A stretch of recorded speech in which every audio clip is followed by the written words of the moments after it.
And then the third and final component, we talked about usability was the first one, we talked about technicals as the second one, and then the third one is links. We need to make sure that we've got a good link profile. Now again, inside Webmaster Tools, Google will let you know if it believes you're doing anything wrong.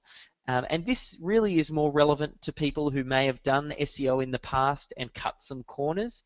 If you've got any really horrible links that you have control over, it's a good idea to get those links removed. And by horrible links, I think if you visited one of the links, and Google lists out inside Webmaster Tools all of the different links that it's discovered through to your website, or not all of them, but quite a lot of them.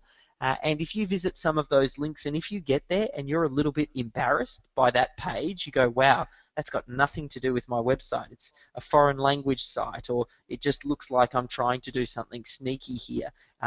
If you believe that that page kind of falls into that category, it's ideally best if you can remove it. If you've got a penalty from Google, you most definitely should remove it, and probably will need to get your website back in the good books of Google.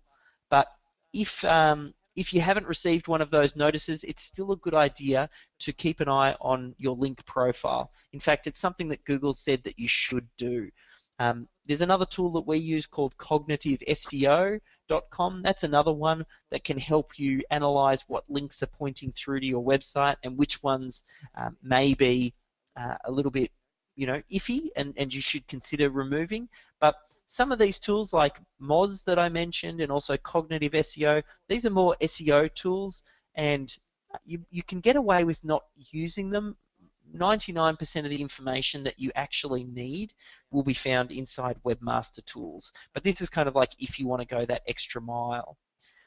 If you've got a penalty, and this seems to be a bit of a problem for people who've done SEO in the past, if you receive a note inside your Webmaster Tools that says we have taken manual action on your website because we feel your link profile is not ideal, you have to fix it. Because if you imagine those three areas and where those three circles intersect, links is still an important one.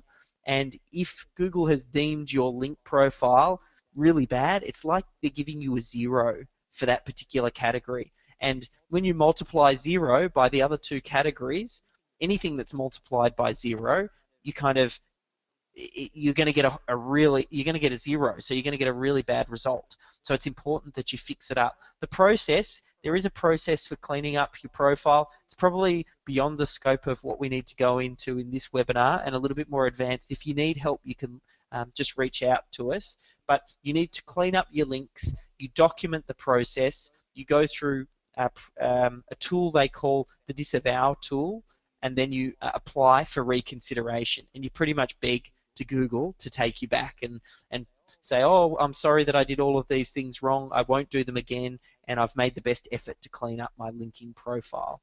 So depending on where you're at.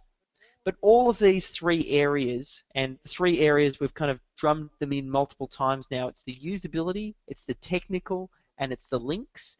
Those three areas work together, and that change, previously you could just overcome any problem by sending more links, but that's not the case now. Google's definitely smartened up, and the competition has wisened up as well.